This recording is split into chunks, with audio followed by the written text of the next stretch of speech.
రాష్ట్ర పార్టీ పిలుపు మేరకు హౌసింగ్ ఇల్లు నిర్మించుకున్న వారికి పెండింగ్ బిల్లులు, అలాగే గ్రామీణ ప్రాంతాల్లో 3 సెంట్ల స్థలము, మున్సిపల్ పరిధిలో 2 సెంట్ల స్థలము అర్హులైన వారికి ఇవ్వాలని, అలాగే ఎవరు పాలక వర్గాల్లో ఉంటే వాళ్ళకే పరిమితం కానట్ల అధికారులు, జిల్లా స్థాయి అధికారులు, మండల స్థాయి అధికారులు, అర్హులైన వారు ఎవరైతే పూరి గుడిసెల్లో ఉన్నారో వాళ్ళకి ఇళ్ళు లేవో అద్దెల్లో ఉన్న వాళ్ళకి కూడా వాళ్ళకి ఇళ్ళు శాంక్షన్ చేసి వాళ్ళకి నీడ కల్పించవలసిన బాధ్యత ఉన్నత అధికారులు, మండల స్థాయి అధికారులు ఎంపిక చేసుకొని చేయాలని, తెలుగుదేశంలో ఉంటే తెలుగుదేశం నాయకులకి, వైఎస్ఆర్లో ఉంటే వైఎస్ఆర్ నాయకులకి యూనిట్ల అర్హులైన ఎవరు, కొట్టంలో ఎవరున్నారు, వానికి ఇల్లు ఉందా లేదా, వాడు బాడీకి కొట్టంలో ఉన్నాడా అనేది విచారణ జరిపి అర్హులైన వారికి ఇల్లు లబ్ధి చేసే గవర్నమెంట్కి మంచి పేరుంటుంది.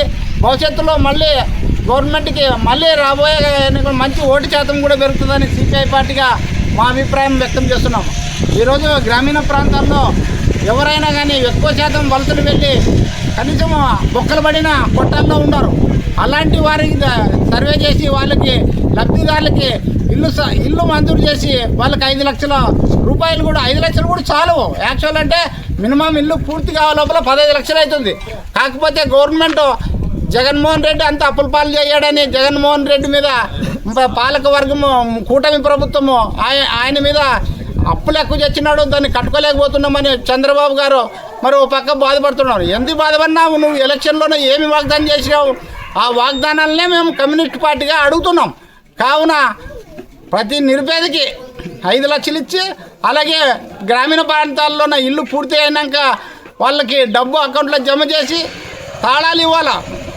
మీరు ఇల్లు కట్టిస్తాను, మీరు నీకు ఇల్లు శాంక్షన్ అయితే నువ్వు 15,000 ఇయ్యి, నీకు ఇల్లు పూర్తి స్థాయి కట్టిస్తాను, 20,000 ఇయ్యి, నీకు పూర్తి స్థాయి కట్టిస్తాను.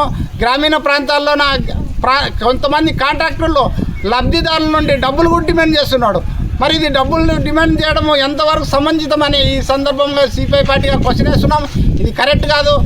ప్రభుత్వ ఆదేశాలను పాటించి లబ్ధిదారులకు, నిరుపేదలకు ఇల్లు కట్టించి ఇవ్వాల్సిన బాధ్యత కూటమి ప్రభుత్వం మీద ఉంది. కావున ఈ భవిష్యత్తులో ఈ పని మళ్ళీ కాకుండా పెద్ద ఎత్తున జిల్లా కలెక్టర్ కార్యాలయాన్ని ముట్టడిస్తామని సిపిఐ పార్టీగా కూటమి ప్రభుత్వాన్ని హెచ్చరిస్తున్నాం. నిరుపేదలను ఎంపిక చేయాలనిగా సిపిఐ పార్టీగా కోరుతున్నాం. నా పేరు భాస్కర్ యాదవ్, సిపిఐ జిల్లా కార్యవర్గ సభ్యులు.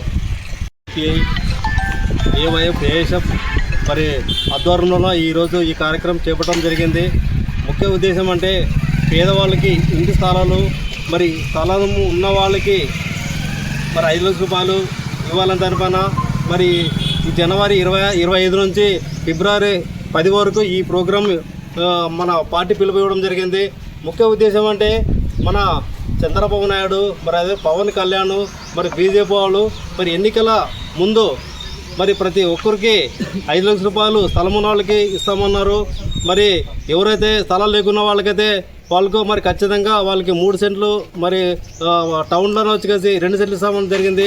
మరి ఇంతవరకు ఈ ఇంటి స్థలాలపైన మన ముఖ్యమంత్రి ఇంతవరకు ఏ మాట చెప్పుకున్నట్లుగా బాధాకరమైన విషయం. మరి మన ముఖ్యమంత్రి ఏమో మన విజయవాడను అమరావతి అంటున్నాడు, మరి అదేవిధంగా పోలవరం అంటున్నాడు.